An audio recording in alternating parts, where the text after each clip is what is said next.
Esta mañana cuando se confirmó el asesinato de Kevin Holguín, más conocido como Baby Bandito, uno de los delincuentes protagonistas del robo del siglo en el aeropuerto de Santiago en 2014. Vamos a tomar contacto con Alejandro Silva, que nos va a contar en qué circunstancias ocurrió este hecho. ¿Cómo estás, Ale?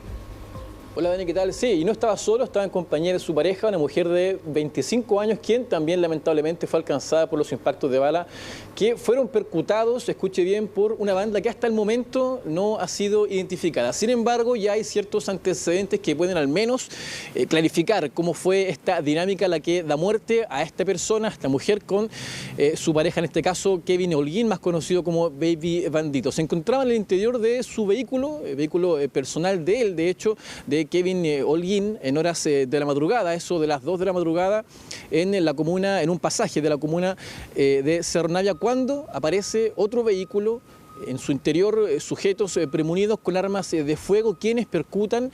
En horas de la mañana no había claridad de cuántos disparos. Después, con el pasar de las pericias, con el pasar de los minutos y las pericias que había realizado, en este caso la Fiscalía y con conjunto con la Brigada de Homicidios de la Policía de Investigaciones, se llega a la suma de 20 impactos de bala que al menos en ese lugar fueron percutados y dieron muerte a estas 12 personas. Impactos que dieron en la zona del tórax y también incluso el rostro de ambas víctimas, lo que le causa la muerte prácticamente en cosa de segundos en este mismo lugar.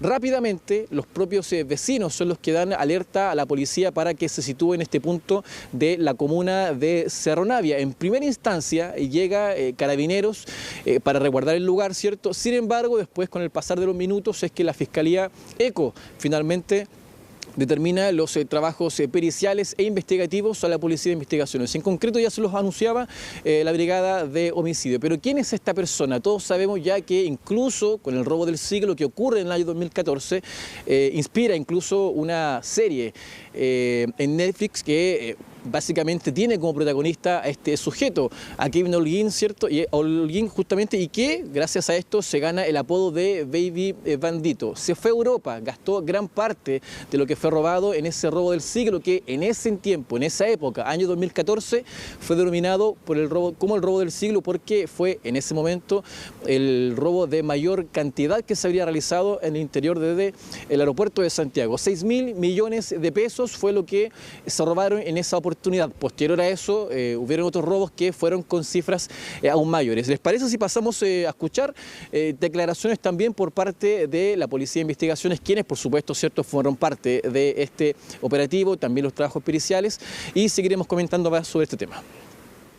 A solicitud de Fiscalía ECO, personal de esta brigada especializada, en conjunto con el Laboratorio de Criminalística, se encuentran realizando diligencia investigativa a fin de establecer las circunstancias en que falleció un hombre y una mujer. El hecho ocurre en circunstancias en que ambas víctimas se encontraban al interior de un vehículo, momento en el cual llegan sujetos desconocidos, reunidos con armas de fuego, quienes efectúan múltiples disparos.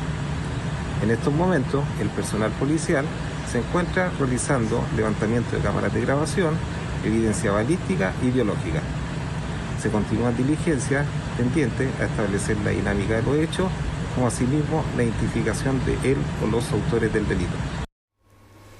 Ale, bueno, tú contabas algo de la historia finalmente de Kevin Holguín. Nosotros lo conocimos precisamente por lo que ocurrió con el robo del siglo en el año 2014, pero claro, hubo una serie de delitos que él continuó realizando, estuvo algún tiempo privado de libertad, pero él se mantenía libre. Sí, de hecho acá ocurre una situación poco usual y que por supuesto también fue bastante llamativa, porque cuando esta persona es identificado en Europa, toda vez de que sube en sus redes sociales, ¿cierto?, imágenes donde se estaba dando una vida prácticamente lujosa en varios países de Europa. Finalmente detenido en España, todo esto en el año 2014, exactamente en la ciudad de Barcelona.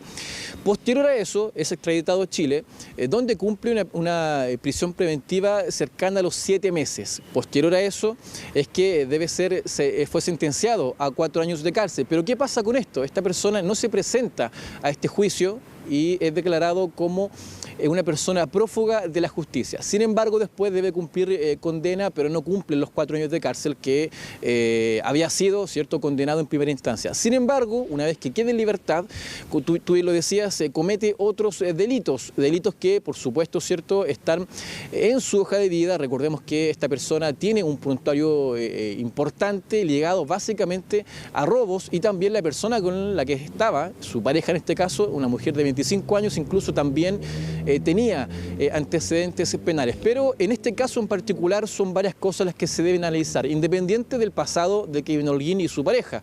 Esto fue un ataque a mansalva, donde no hubo prácticamente una mediación de palabras, fue un ataque directo, y según la dinámica de cómo había ocurrido todo se podría incluso especular de que se trate de una especie de ajuste de cuentas, un crimen por encargo. Sin embargo, todo esto es ya materia de investigación que las policías, en este caso la PDI, la Brigada de Homicidios, en conjunto con la Fiscalía de ECO, deben dilucidar.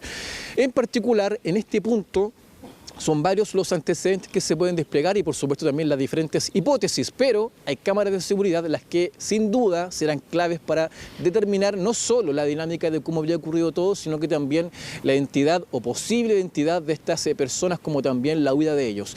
Algo que también es importante destacar es lo que fue encontrado por la Policía de Investigaciones toda vez que realizaron las pericias, porque se encontraron evidencia balística, lo que puede arrojar un monto cercano a los 20 impactos que fueron percutados. Y no solo eso, algo no menor, porque el vehículo, el BMW, donde estaba Baby Bandito con su pareja, tiene impactos de bala por el lado izquierdo y por el lado derecho. ¿Qué se puede presumir de esto? Es que no era un solo tirador, quizás fueron varios, 1 o 2 o más tiradores los que habrían percutado esta gran cantidad de disparos. Los vecinos al menos, de hecho ya pasaremos a escuchar parte de sus declaraciones, comentan de que lo que escucharon a eso de las 2:30, 3 de la mañana incluso algunos dicen fue una especie de ráfaga, 2 a 3 ráfagas las que fueron partícipes y gatillantes en la muerte de estas personas. Algo que también queda por destacar y por supuesto que sin duda será clave, ¿cierto?, es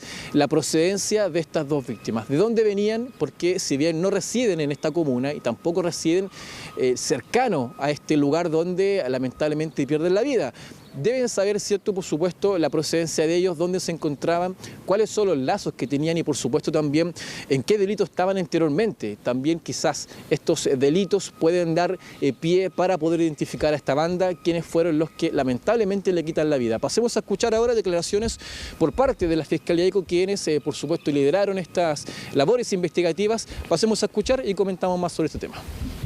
Bueno, el día de hoy concurrimos a un procedimiento en la comuna de Cerro Navia, producto de 2 personas fallecidas, una de sexo femenino, una de sexo masculino, ambos con varios impactos balísticos en sus cuerpos. Las diligencias están a cargo de la Brigada de Homicidios de la Policía de Investigaciones y estamos haciendo diligencias para poder determinar quiénes serían los responsables. Hay antecedentes que se están investigando, se están haciendo ciertas consultas, podría eventualmente estar vinculado con uno de los robos llamados robos del siglo, pero es materia de investigación hasta la fecha para poder corroborar dicha información. ¿Sería Kevin Holguín en este caso, conocido como Baby Bandito? Efectivamente sería él. Entendemos que el vehículo venía en movimiento una vez que recibió los impactos balísticos y probablemente cuando estos son recibidos por el conductor, este pierde el control e impacta efectivamente con un árbol que estaba en el lugar. Sí, Ale, y tú lo decías, teniendo en cuenta la cantidad de impactos balísticos, tú hablabas cerca de 20 entonces impactos balísticos. Claro, hay ahí entonces que investigar si es que se trata de alguna rencilla entre bandas rivales, porque al parecer claramente los disparos iban dirigidos, se sabía quiénes estaban precisamente en el vehículo. Sí, de hecho, bueno, esto ya queda como materia de investigación, ¿cierto? Los videos de este pasaje deben ser analizados, por supuesto, por parte de las autoridades. Pero al menos los vecinos comentaban de que previo a los impactos de balas, segundos antes, se escucharon vehículos pasar muy rápido por este pasaje. A ver, es un pasaje, para que tengan más o menos una noción de cómo era, un pasaje angosto donde solamente cae un vehículo y con suerte 2 vehículos juntos. Sin embargo, tienen una especie de lomotoros estos pasajes. Lomotoros los cuales fueron instalados por los propios vecinos, ¿cierto? Debido a que ahí es un pasaje donde es residencial, hay niños, donde juegan incluso en horas del día, y es por eso que, por una cuestión de seguridad, es que, colocaron estos lomotoros para poder disminuir la velocidad de los conductores. Sin embargo, estos lomotoros también fueron una especie de alerta para los vecinos, porque estos vehículos pasaron a gran velocidad, no vieron estos lomotoros y claramente chocaron con ellos, y es por eso que alertaron a los vecinos. Algunos lograron despertar con este sonido de estos lomotores y los vehículos.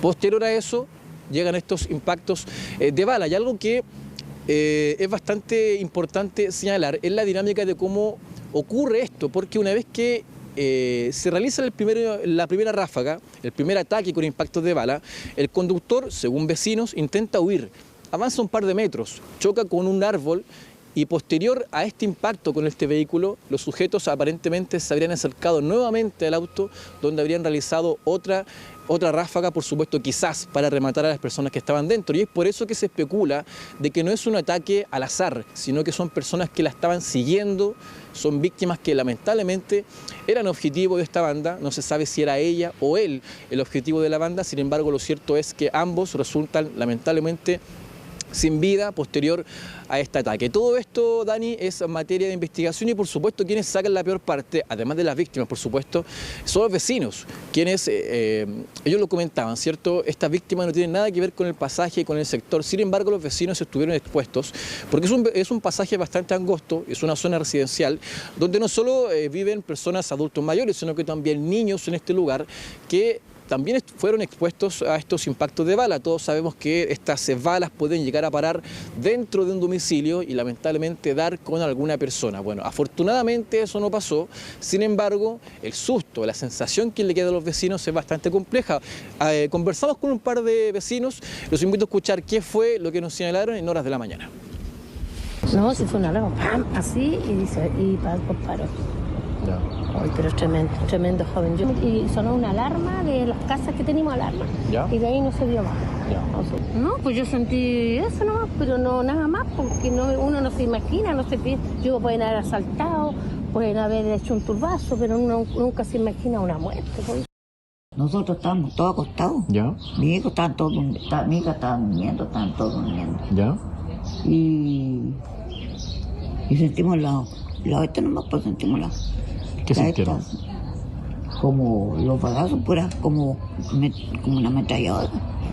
Ráfagas de disparo. Ráfagas que se disparan. ¿Cuántas ráfagas fueron? No tengo idea, porque como le digo, era como una metralleta. Claro, la sorpresa y el temor también de los vecinos que escucharon entonces toda esta ráfaga de disparos. Ale, para precisar, entonces él no vivía ahí, no era vecino del sector de la comuna, ¿no? Claro, al menos según información preliminar, no vivían en esta comuna, y mucho menos en este pasaje, tampoco eran cercanos. Según información preliminar, que aún no ha sido confirmada, vivía en una comuna aledaña. ¿Esto qué puede dar a pensar? Que estas personas quizás estaban escapando, quizás estaban buscando algún lugar de resguardo que no sea el lugar donde vivían, porque quizás estaban siendo esperados en estos puntos. Es por eso que las cámaras de seguridad, y no solo eso, las cámaras de este pasaje, sino que también las cámaras aledañas de las calles colindantes también serán claves para ver al menos la ruta de escape o alguna cámara que pueda captar la patente del auto donde estaban estos atacantes. No se sabe también la cifra exacta de cuántas personas fueron las que formaban parte de esta banda que finalmente quita la vida a estas dos personas. Algo que llama bastante la atención, por supuesto, es el testimonio por parte de los vecinos. Recordemos que esto fue en horas de la noche, de la madrugada, las personas en su mayoría estaban durmiendo y fueron expuestas, ¿cierto? Lo decía una vecina que incluso algunos pensaban de que eran fuegos artificiales debido a que en la zona se escuchan disparos y fuegos artificiales en la zona. Sin embargo, ya con el pasar de las horas se dieron cuenta de que se trataba. No fueron disparos comunes, fueron ráfagas, dice. Incluso una vecina hace alusión a una metralleta. Todo esto también, por supuesto, puede ser periciado, ¿cierto? Y también incluso por los sonidos, el ambiente que pueda captar alguna cámara de seguridad, incluso se puede detectar o identificar al menos qué tipo de arma fue la que fue la que se usó en este punto en particular. Una historia, la verdad, Dani, bastante llamativa, no solo cómo comienza este momento de fama para esta persona. Recordemos que el robo del siglo pasa, ¿cierto?, a la palestra y fue bastante bullado, no solo por la dinámica de cómo ocurre todo, sino por la gran cantidad de dinero que se robó en ese momento. Fueron 6.000 millones de pesos, y no solo el hecho de haber robado, sino que también el plan que hubo para poder perpetrar este robo, que fue bastante importante porque en esa época al menos era el primer robo con esa cantidad de dinero, una gran cantidad de dinero. Posterior a eso, años después, se realizaron otros robos con incluso cifras superiores. Sin embargo, en el año 2014 este robo fue el que marcó una tendencia importante, porque fue el mayor que hasta la fecha al menos se habría perpetrado. Posterior a eso, como ya todos lo saben, ¿cierto?, estas personas se fueron, gran parte de esta banda fue detenida. Sin embargo, Kevin Holguín no logró ser detenido ni identificado, y por eso que va a Europa, da una gran vida, ¿cierto?, él con otra persona, y finalmente, gracias a las redes sociales, las fotos que esta persona sube, finalmente es vinculado a este delito, posteriormente capturado y extraditado a Chile. Nosotros, por supuesto, Dani, seguiremos muy de cerca esta información para saber antecedentes, por ejemplo, para definir la dinámica de cómo ocurre todo, y por supuesto quizás ahora lo más importante es saber la identidad de estas personas, los atacantes, que se sabe que podrían ser 2 o más incluso los que estuvieron involucrados. Bien, Ale, vamos a estar atentos a esta investigación entonces. Muchas gracias por toda esa información.